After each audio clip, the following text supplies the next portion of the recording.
What's going on YouTube? It's TH, back again with another video, and today we're talking about Mike Renner of Pro Football Focus, his own 2023 NFL mock draft. This is his post-Super Bowl edition, so excited to dive into it, and hopefully you all enjoyed today's video. If you do, be sure to hit that like button. If you're new around here, want to see more draft content, be sure to hit that subscribe button, and of course, also let me know what you think about this mock draft. Who's your favorite team? Do you like the picks? Do you not? Is there something interesting to talk about here? Maybe a player going to destination you haven't really thought about? I'd love to hear your thoughts on this mock draft down below. And again, apologies, I'm still on the road, so a little bit of a different setup here, but nonetheless, let's jump right into it.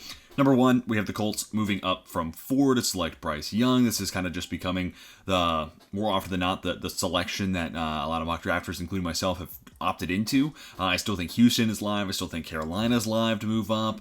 Who knows? I mean, maybe Josh McDaniels can, talk ownership into this, something like that. I'm a little more skeptical on that, but nonetheless, I do think there are a lot of suitors for that number one spot. But now we get into the game, right? Like, maybe you force the Bears to stick at 1 and you're talking to Houston at 2, right? Or Arizona at 3 to try to find your guy depending on your board. So it's going to be really interesting, but let's just say, hey, the Colts move up from 4 to 1. They go get their future franchise guy. I think this is kind of the piece of the roster they've been missing for some time now. And hey, this is huge, especially going into what is going to be the final year of his rookie contract for Michael Pittman Jr. So get him a potential future franchise quarterback, see how those two guys gel. So I think it helps you figure out what you want to do in that decision. But of course, Colts need quarterback, move up to 1, go get the best one in this draft, in my opinion. Then we get to Will Levis going to Houston. I know this is going to upset a lot of Houston fans. Honestly, Will Levis is just like an automatic way to piss off one fan base in any mock draft, which I understand because the college production doesn't look great. There's plenty of games where it's like, dude, how is this guy being talked about as a top 2 pick? And I'm high on Will Levis, but I know Mike Renner is even higher on Levis. But hey, I mean, played for 2 different, NFL systems during his time at Kentucky. Strong arm, mobility, the traits are there, the tools are there. It's not just one or the other, it's both. Plus starting experience, the comfortability running an offense, doing all the stuff at the line of scrimmage that we don't really talk about when we're discussing quarterbacks. Levis has experience doing all that, so for me, he's still my, QB2, but I've said this 1,000 times. Him and Stroud, 2A, 2B. It's really close. It just comes down to what's your flavor and what's your preference. What's the weak spot you want to try to correct? So, Levis going to Houston. I know a lot of Texans fans aren't going to love this, but I'm here for it. I mean, you got to find that future franchise guy. Let's get this, rebuild off the ground. So then we get to the Cardinals. Going Jalen Carter. More often than not, I go Will Anderson, but we'll kind of even piggyback this with 3 and 4. No matter the order here, whether it's Carter than Anderson or Anderson than Carter, I think it's an A pick for both teams. They need to get better. Both can get better on the inside. Both can get better on the edge. So, yeah, not a whole lot to talk about here. These are the 2 best non-quarterbacks in the draft class, in my opinion. So, yeah, makes sense for 2 teams that need some defensive reinforcements. Go ahead and get down to pick number 5. We get Tyree Wilson of the Seahawks. This is a pick that, becoming more and more common. And even number 6 here, Devon Witherspoon. I think these are 2 picks that have kind of, I don't want to say cemented themselves, but become pretty chalky of late. But I mean, it makes sense. Like Tyree Wilson's the edge body that the Seahawks just don't have. That big, tall, long arm frame with 2 smaller guys, with Uchenna Nwosu, Mafe. Not great against the run, a little more slight build, kind of win with their speed. Uchenna Nwosu also has the ability to drop back into coverage. He's kind of that hybrid linebacker, edge rusher. Tyree Wilson is none of those things. He is big, tall, strong, and he will set the edge. He's one of these players that, like Myles Murphy, I think they should go in the top 10.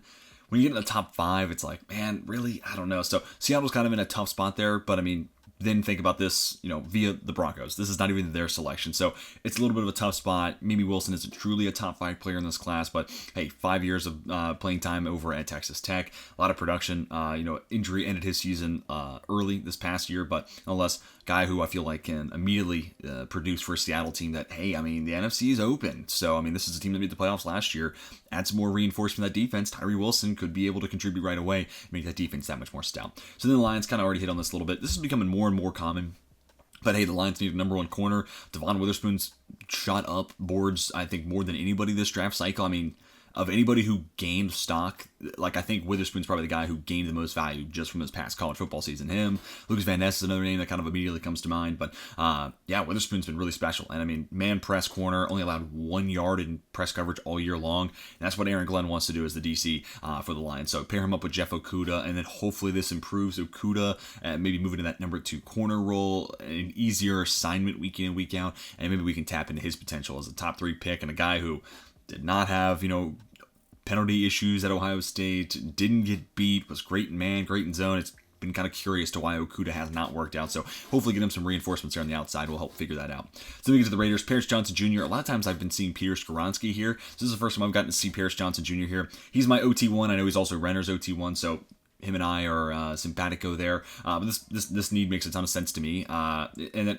honestly, even more than Skoronski, I feel like you could flip Paris Johnson Jr. over to right tackle and be pretty comfortable with it, because at that point, it'd be his third position in 3 years. He already made a fluid transition from right guard to play left tackle, so he's even kind of familiar with how his body should move and shift on the right side, because that's kind of the hardest part. It's like, if you're a right-handed person, try to write with your left hand, or vice versa. I mean, that's similar to flipping one side of the line to the other. So at least from people who played the position and some of the quotes I've heard. So obviously not a guy who's played left tackle in the NFL. So anyways, Paris Johnson Jr., I think this is a right tackle of the future.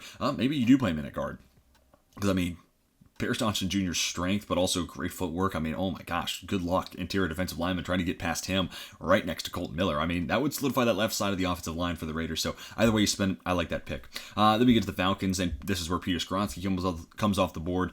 Yeah, interesting. So this would probably allow you to move on from Elijah Wilkinson. Skoronski then probably features in at guard. You also do have to make a decision on what you're going to do with Jake Matthews long-term at the tackle spot. Even the other tackle position maybe could become something that's, they're looking to fill within the next couple of years. So offensive line in general is just something that, you need 5 starters, so you're always trying to prioritize that depth. And with Skoronski's flexibility to play guard and tackle, I think that does give you a huge advantage that maybe you just don't get from other offensive linemen in this class. I think Paris Johnson Jr., I like to see him stick a tackle, but he could play guard. Broderick Jones, I think, might be a little too big to play guard, but that comes down to the eyes of the people making the decision, right? What do they see? Do they think that guy has that flexibility? I know Skoronski does. I mean, he was brought into Northwestern to be a center. He becomes one of the best tackles in this draft class. So, yeah, guy who can be, fluid, move across the offensive line, and even center for the Falcons. Maybe they can get better there over Davis Holman. So, wouldn't hate that. So, this is just a move that no matter where he plays, it gives you an upgrade here, but also long-term for the Falcons. So, then you get to Carolina, CJ Stroud. I mean, yeah, I think we're going to see 3 quarterbacks go in the top 5 to 7. I kind of have a hard time thinking the Raiders are going to pass on C.J. Stroud unless you're thinking that Jimmy Garoppolo contract's like 3 years or longer, or whatever they end up doing at quarterback. If it's Aaron Rodgers, if you do believe that it's going to be Aaron Rodgers, then okay, then yeah, they're going to forego quarterback. But I don't know, Rodgers can be cheeky, so I part of me wants to buy into it, and part of me wants to be like, no, this is him just playing the game. So we'll have to wait and see, obviously there, but. If Stroud is on the board for the Raiders and it's not Aaron Rodgers under center, it feels like a tough one to pass. But if the Raiders do, I mean, I said it in my last reaction, this is the absolute best case scenario for the Panthers. I mean, some people have him as QB1, and a lot of people have him as QB2, just to have him fall in your laps at 9 when we've talked about maybe Carolina want to move up to 1, maybe moving up to 2, 3, 5. We've talked about a lot of different trade possibilities for Carolina. So for them to be able to stick and pick and get, in some people's opinion, the best quarterback in this class, if not 1, a lot of people have him at 2, that would be a win. Big one at that for Carolina. And then the Eagles get Christian Gonzalez. Yeah, I think this makes a ton of sense. James Bradberry, yeah, I feel like he's going to demand a pretty big contract to offer, right? Like he's going to demand a lot of money. And also he's coming off of playing on a 1-year contract, and I don't think he's going to want to do that again. So you're talking about having to sign a corner on the wrong side of 32, a big deal. And they already did that with Slay. I don't know if they want to do it a second time with Bradberry. If they do, hey, the duo played really, really well. It's a big reason why the Eagles were even in the Super Bowl. But I could also see them wanting to go younger, cheaper, and someone with 4 years of control, all in their 20s. You know what I'm saying? So situations just don't really bode well for Bradberry when you compare him to a stacked cornerback class. I think it is the best position group in this draft. So Christian Gonzalez, and a lot of people, that's CB1. A lot of people have him there. I'm starting to kind of have him shift into my CB2 spot right behind Witherspoon and just ahead of Porter Jr., but I don't know. I deliberate between 2 and 3 all the time. So if this were the pick, I think it's an awesome selection. A guy who has a man-press build, but fluidity and player movement skills to fit within a zone-heavy scheme. Jonathan Gannon runs a ton of cover 4, and I think Christian Gonzalez, with his size and ability to break on the football, would be an awesome addition and a perfect replacement in a lot of ways for James Bradberry. So then we get to the Titans. Lucas Van Ness. I mean, a lot of times I'm going tackle or wide receiver here, but edge is a need. Just before recording this, I finished doing all my work for the Fix the Franchise Titans video that's coming out tomorrow, and one of the players that makes sense to cut is Bud Dupree. A cap hit of $20 million, dead cap of 10. So for a guy that, unfortunately missed a lot of last year, and really, I'm not even sure, as a Steelers fan, I'm not even sure he really deserved the contract he ended up getting from Tennessee. So that's tough. So if you can part ways with that and save $10 million against the cap for a team that's right now 29th in the NFL in cap space, it makes sense to throw Dupree into the mix with Lewan and Cunningham and Robert Woods, all these other veterans that I think are going to be released by Tennessee. So edge becomes a pretty big need. I like I like Harold Landry. I liked him a ton coming out of Boston College. I think when the Titans got him, mid to late first round, I thought that was great value. Actually, second round if memory serves. So even better value. I really did like that selection. And he's a good player. I just think they can do better than Dupree, and I think that's kind of the upgrade we're looking for here. Van Ness comes with inside-out flexibility, so even being able to kick him inside, I kind of like Danico Autry kind of as that 3-4 DN, but now we're really getting to the thick of it, getting into the weeds. So whether it's Van Ness kicking inside or Danico Autry doing that again, and then Van Ness plays on the edge, either way you spin it, I'm here for it. They need to get better there on the edge. So really interesting selection here at 11, and one that I haven't done yet, so I give credit to Renner on that one. So then we get to the Texans, Quentin Johnston. Yep. Yeah, this is slam dunk to me. I want to see the combination of Levis and Johnston because one dude has a howitzer and one dude runs a 4.3 at 6'4". I mean, if I need to sell you on any more than that, then I'm sorry, I'm not going to. No, I am. But also a great satellite player, right? Really crazy after the catch ability, especially for a guy, again, who is 6'4". He's just slippery. He's hard to bring down. So he becomes a guy that can make the game easy for Levis in this situation with him being the number 2 pick, but also a guy that, with Levis's arm strength, dude, chuck it up to him. And the other thing is not just that Johnston is tall and fast, right? Like John Ross had good size and he was fast. That dude did not know what to do with his body in the air. That dude could not locate the football. He did not go up and win it in the air. Those are all skills that Quentin Johnston has. So, yeah, I'm a big fan of him, and you know, I think that Michigan college football semifinal game encapsulated what Quentin Johnston could be on an offense that targets him a ton. Because TCU never really did that. They didn't, pepper him with targets. They weren't trying to get him 10, 15 looks a game. There would just be games where it's like, hey, man, we need a big play, and Johnston was there. And then there was that Michigan game where it's like, we need him to take over, and he did. And then the Georgia game's kind of like a damper, way to end his college career just because TCU as a whole got shut down by Georgia. But, I mean, two-time national champions, back-to-back national champs, that is. Georgia's a really special team. So I don't really hold that against Johnston, especially considering when the offensive line at TCU is just getting obliterated and Max Duggan doesn't have time to make a decision and find Quentin Johnston, what's the wide receiver supposed to do? So love this pick a ton, and I think it opens up the offense in 2 different avenues for the Texans. So then we get to the Jets. Broderick Jones, I think this does make sense. I'd love this if it was like a Skoronski or a Paris Johnson Jr. who could have that guard flexibility, specifically Skoronski. I know he could be a high-level guard right away. Jones, I'm just not so sure because the dude's built like a fridge, and one of, if not maybe the strongest tackle in this class. Like him and DeJuan Jones are the first 2 guys that immediately come to mind. Is that like tackle that can just bully people, just throw them into the ground, and that's the end of the play for whoever they're lined up against. So, Broderick Jones is an interesting fit here, and I'm okay with this pick if they move on from Mekhi Becton, because then I know tackle is the need. But if they're able to work something out and keep Becton around, then it's like, where does Broderick Jones kind of fit in the mix? Yeah, maybe they just let Fant walk, maybe they let Brown walk, but he's also a guy that is also rough to say right now in pass protection. He's just a little raw there. 1-year starter at Georgia versus, even Paris Johnson. It's like 2-year starter. Just 1 year of that was at tackle. So, yeah, I just think there's a lot of work to be done on Broderick Jones, specifically as a pass protector. So, for the Jets, it's kind of tricky, right? Like, if you're bringing in Derek Carr, if you're able to land an Aaron Rodgers, he's probably not going to want to deal with a tackle like that. So maybe Jones flips over to the right side and Becton goes back to the left. I don't know. That'd be a tricky tackle situation to play out. But it's a big need. And even here at 13, I think the value for Jones and what his potential is about right. So then we get to the Patriots. Brian Branch. Yeah, this is another one of my favorite fits. Honestly, just about anywhere Brian Branch can go, I love the fit. And that just speaks to how good I think Brian Branch is, because he can do so many different things. And I love DBs that are just like so well versed in so many different things. You can move them all over the field. And you can ask them to do a variety of things. Man, zone, blitz, be a high-level run defender. Only 4 missed tackles during Branch's career at Alabama. So putting him in a New England defense under Bill Belichick, I mean, that just feels like a perfect match to maximize what Branch can do, but also put him in a defense where, you're working under one of the best defensive minds in NFL history. I was going to say of my lifetime, but no, of the league's history. So, that would be awesome. I also love Branch. If, the Falcons liked him at 8, I can get behind that. And my favorite one, I think, is probably the Jags there in the mid-20s, just because I think that would be the perfect addition to that secondary. You keep Darius Williams on the outside. I would love that fit. But for New England, that's what we're talking about here. I still like this fit a ton. You get that nickel corner / strong safety, player. Also, I say that a ton for Branch. I think he could play that true free spot. Maybe he becomes a long-term Devin McCourty replacement with a ton of coverage ability, but also a sure tackler, which, hey, that kind of sounds like Devin McCourty, doesn't it? So I'd love to see that pick. And then the Packers just have Myles Murphy falling to their lap. I can see this happening, man. Like, Myles Murphy to me is still a top 10 player, but because you look at his tape and he has no pass rush move on display. Him and Brian Brzee are both guys where it's like, and actually Brzee's the next pick, so that's interesting. Both these guys are just like, man, show me something. Show me anything. And it's just not there. And I think part of that's coaching, but also like the Brent Venables defense, a lot of three-man fronts. So like these guys were just kind of fending for themselves. And it was a lot of the same stuff I said about Lee McNeil when he was coming to NC State. I was like, man, this feels like a nose tackle that you can get on day 2, and because he saw so many double teams in college, once he gets to those one-on-ones, you might unlock something there as a pass rusher. And we kind of saw that this past year with a couple games with double-digit pressures. McNeil kind of figured it out, and I could see something similar for Murphy and Brzee. What's exciting here, if you're a Packers and a Commanders fan, you're being mocked these two insane athletes with insane builds. So if McNeil can do it, imagine guys who were first-round talents, in my opinion, with first-round potential, in my opinion, and have 6'5", 275 pounds, and Myles Murphy, and then Brian Brzee, who's 6'5", 300, and I think could get up to 315, 320. How could you not be excited about that? So starting with the Packers, I think that's, if I could have Myles Murphy go anywhere, it's here are the Eagles. The Eagles at 10 or the Packers.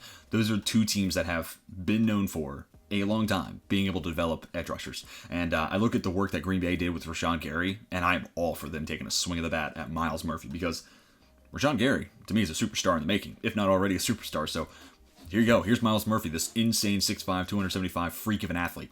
Have fun, And the same thing for the Eagles, man. Just because, when was the last time we saw the Eagles not have a really nice edge rotation? When have they not been able to maximize the talent of that position? So let me see Myles Murphy there too. And then talking about Brian Brzee here at 16. Deron Payne is a free agent, and Payne's an interesting player. He's had a couple years where he's been a better pass rusher than a run defender, but over the last couple of years, he's kind of shifted into more of the run-stopping component of the defense, and Jonathan Allen's been the pass-rushing guy there from the middle, of course, and between Chase Young when he plays and Montez Sweat. So with Brzee, yeah, I think maybe you might be getting a better run defender right away, and I kind of love this fit. I'm kind of disappointed I haven't come up with this before, but he could be, that baseline number 2 D tackle, which, hey, they do a whole lot of 4-man fronts. He's going to see the field a ton, and he could be the kind of run defender, and then pairing him up with Jonathan Allen, one of the best interior pass rushers in the league. If there's a guy to teach Brian Brzee a move, like I've seen mocks where he goes to the Chiefs, and I said the same thing, where it's like, dude, let Brian Brzee learn from Chris Jones, and good luck rest of the NFL, because that's going to be a nightmare to handle. Letting him work with Jonathan Allen, it may not be the same as Chris Jones, but it's not far off. Jonathan Allen's a freak. So pairing him up with Brian Brzee could be a nasty duo. And again, because of Brzee's athletic ability, and yeah, if you can add that 15, 20 pounds, specifically in his lower half, I think he's already going to be a pretty solid run defender. Wasn't great at Clemson at stopping the run, but he also missed a ton of time, so maybe it was just a skill set that he hasn't figured out. The other thing about Brzee is, like, he lined up anywhere from interior defensive line all the way out wide of the tackles. So this is a guy who I think get to the NFL level, figure out that position, learn your craft, hone in on that spot, and in this case, learn from one of the best in the biz in Jonathan Allen. And, let's tap into that potential. So this is actually a money fit, and one that I might have to just put in my mocks, because yeah, I mean, Deron Payne's he's gonna get a price. Like, that dude's gonna get the bag. That's gonna be a hefty price for Washington to pay when they have plenty of other needs to address. So why not go ahead and draft his replacement at 16? I think you're getting a falling star too. So yeah, I like that pick a ton. And then Pittsburgh, Joey Porter Jr. Yeah, this makes a ton of sense. I mean, dude, look, the Steelers. Yeah, like, this part of the equation should not be baked into the equation, but yeah, his dad played for the Steelers and won a Super Bowl. So the team that drafted Kenny Pickett, but partially because, hey, he went to Pitt. He's been in this locker room. That's a fun story. We drafted Connor Hayward because he's Cam Hayward's brother. We signed Derek Watt because he's TJ Watt's brother. We signed the Edmond brothers, right? Or two of the 3 Edmond brothers. It's something about Pittsburgh. They love those press releases. They love those headlines. And sometimes that's not really the best process and strategy, but that's another topic for another day. But man, I could totally see where it's like, dude, Joey Porter Jr. fell into our lap. This is a Pittsburgh Steeler move. We're going to go get a guy that had his dad win a Super Bowl with us, and also long-term need. So like, even like the family component and storylines and all the familial connections, this is a huge area that the Steelers need to get better. And I'm looking at a 6'2" corner who got better year over year at Penn State. Only 1 career interception, which is kind of one thing you point to, and it's like, well, man, Witherspoon allowed 1 yard in press coverage, so he never really got challenged. And then it's like Christian Gonzalez had some ball production. Emmanuel Forbes has a ton of ball production. We got to see Tyreek Stevenson at the Senior Bowl locking up dudes at the line, and that carries some weight. Joey Porter Jr. is like, man, you don't have the ball production. We didn't see you at the Senior Bowl. So he's kind of lacking some of the other stuff that makes other corners kind of hot names right now. But nonetheless, Joey Porter Jr. is still, I think, firmly a mid-first rounder, if not a little higher. If he went 10 to Philadelphia, I wouldn't bat an eyelash, because I love the length and the size that he can play, and you feel it. And then I think he's a pretty solid athlete. Like, we'll have to see officially what the numbers come in at, but I've heard from some that there's hesitation about drafting him in the first or top 10 specifically because he's not a high-end athlete. I'm not saying he's going to run 4.3s or 4.2s or anything like that, but I think mid 4.4s is certainly reasonable here for Joey Porter Jr. And if you check that box, just like Sauce Gardner last year when he ran in the 4.4s at 6'3", and his comfortability playing in zone, it was like, yeah, okay, that was the only box we needed him to check. And we see how that turned out. Not to say Joey Porter Jr. is going to be Sauce Gardner, but if we get an okay 40 time, I'm firmly here for this pick at 17. So yeah, like it a ton, thrown down a little bit there, but yeah, it makes a ton of sense for the Steelers because they need long-term corner answers, and Joey Porter Jr. I think would be a great value here at 17. And the Lions get Anthony Richardson. Wow, this is, if you're a Lions fan, let me hear it down below. This is not one I've had. I kind of thought about maybe Malik Willis, at the back of the first round last year. But I don't know, man. Detroit, let's just talk about the process here. Waiting till the quarterback comes to you with your second first rounder. There was a reason I thought that was interesting last year with Malik Willis. And here with Anthony Richardson, one of, if not the most ultimate wild card in this draft class, I kind of like the process too. Like, I kind of like the thought process there. But nonetheless, Lions defense just has so many weaknesses, and this is such a great draft to hone in on that. It's deep at corner and it's deep at edge, and I think there are two spots in the Lions roster where they can get better. Specifically, like maybe not so edge, but defensive line. Just get somebody there on the interior. Like a Brian Bursifello here, 18, that would be great. Kalijah Kancey, I think, could be in consideration here. Maybe even Siaki Ika. I think that might be a little high, and I'm a big Siaki Ika fan, but Kancey's a hot name, so I could totally see that being the guy here as well. But hey, I kind of dig this process, and with Anthony Richardson's timeline, it kind of makes the most sense for him to be somebody who sits for a year behind Jared Goff. So it also comes down to what the Lions are, talking up about Jared Goff, what their long-term plan is there. But eventually, quarterback of the future is going to be something they have to address, unless they really do want to roll out with Goff for the next 10 years, I guess. But, man, this is an intriguing pick and not one that I have done in any mock. So Lions fans, let me know what you would think of this, because I'm kind of here for the process. I just don't think that a lot of Lions fans, and I'm not necessarily sure this is the best use of that pick for a team that went 9-8 last year and could be contending for a division title. So you got Ben Johnson back. I think, yeah, ultimately the approach is going to be Ben Johnson and Jared Goff running it back like they did last year. And then the other concern off of that, and then we'll move on to the next pick. If you draft Anthony Richardson and you get him accustomed to Ben Johnson's offense, what happens if he gets a head coaching job?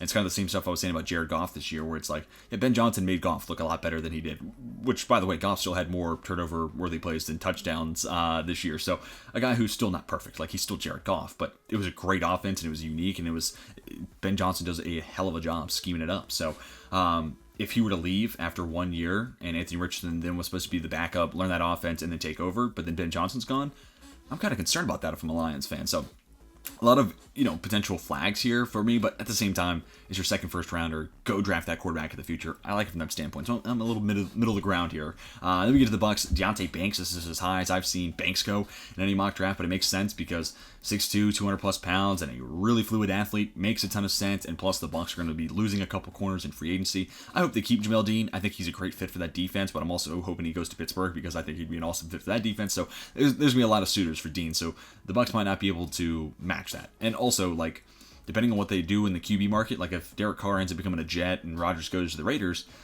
the Bucks are kind of staring Jimmy Garoppolo in the face and considering that, or tanking for a year with Kyle Trask, pitching away some assets like a Mike Evans, and maybe even a Carlton Davis who they just re-signed last year, or maybe even a Shaq Barrett too, getting up there in age.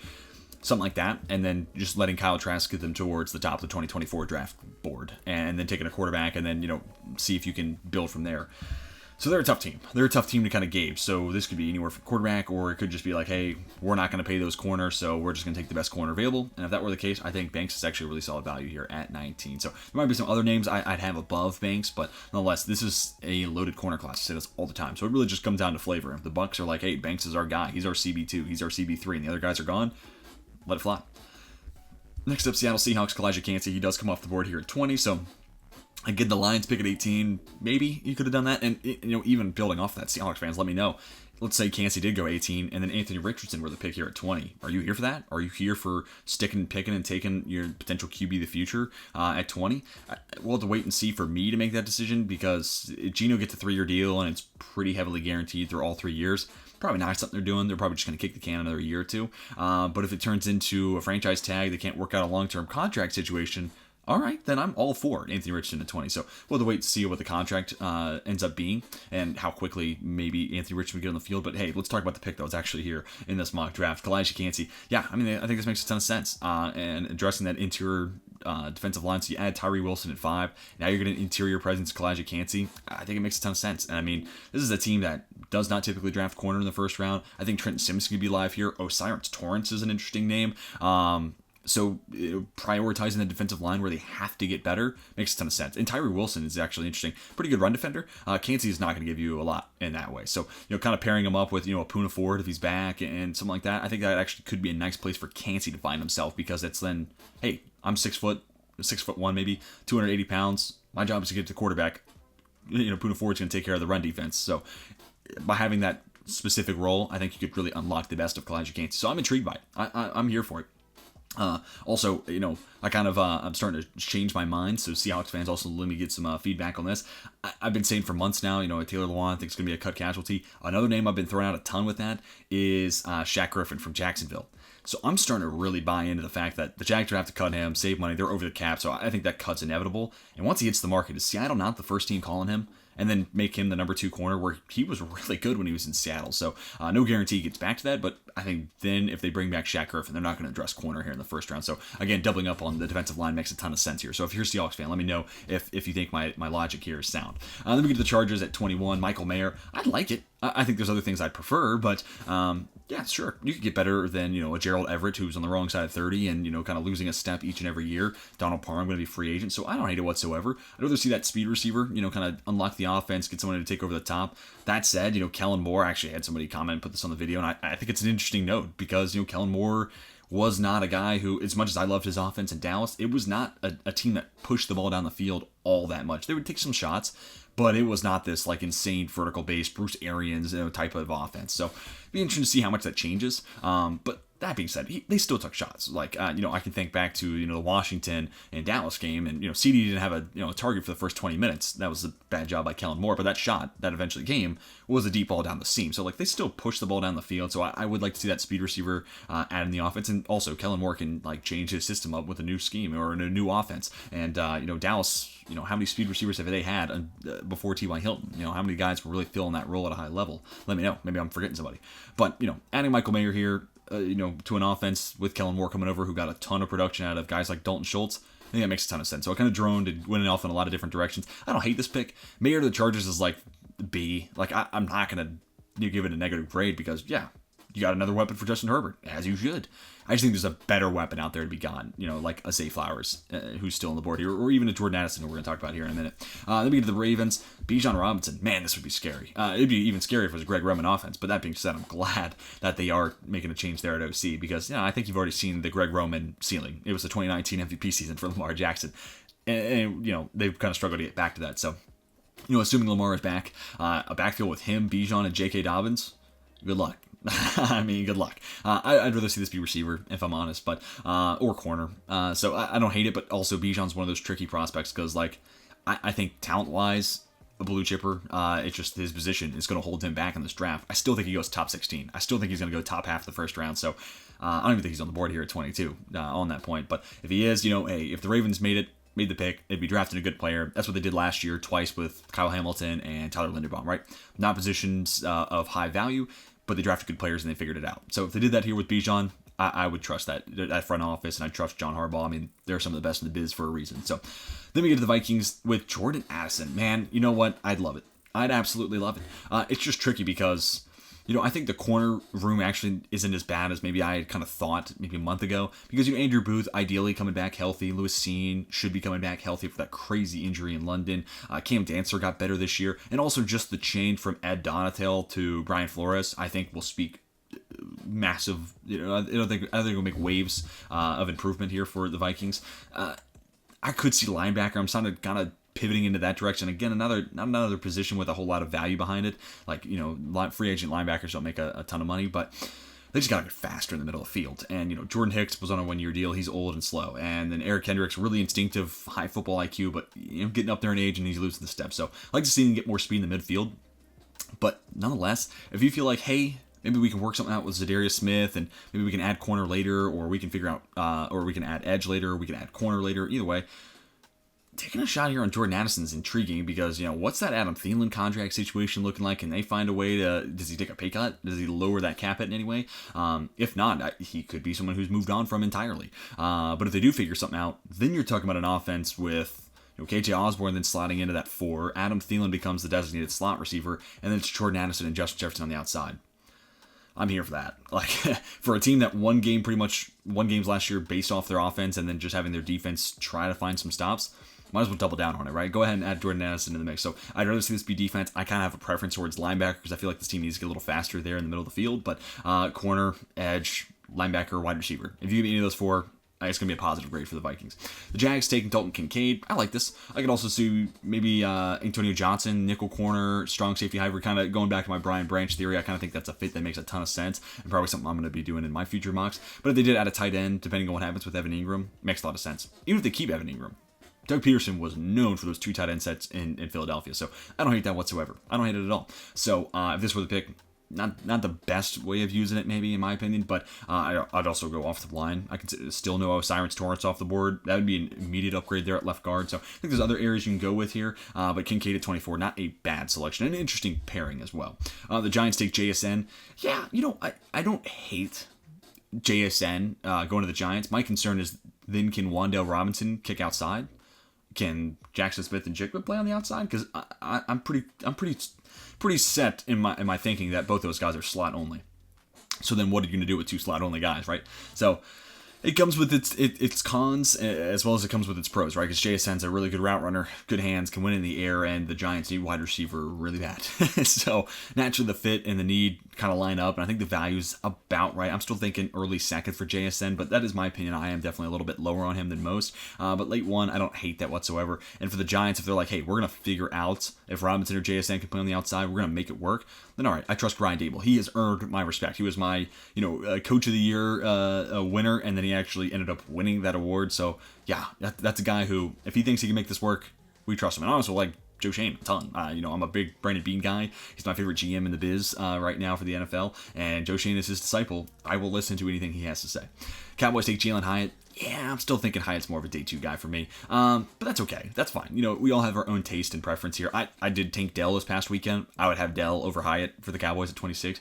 But adding that speed wide receiver, someone who can play that T.Y. Hilton role we started to see towards the end of last year, but on a full season basis, I think makes a ton of sense. Plus, receivers, they make a lot of money, so if you can get one for cheap on a rookie contract, that is big. Because obviously this team's paying Zeke a lot of money. They're paying a lot of dudes a lot of money, including their quarterback, right? Making $40+ million a year against the cap. So you got to find those ways to save some money. Wide receiver certainly makes sense. Again, I think Hyde's more of a day 2 guy, but they're looking for a speed wide receiver.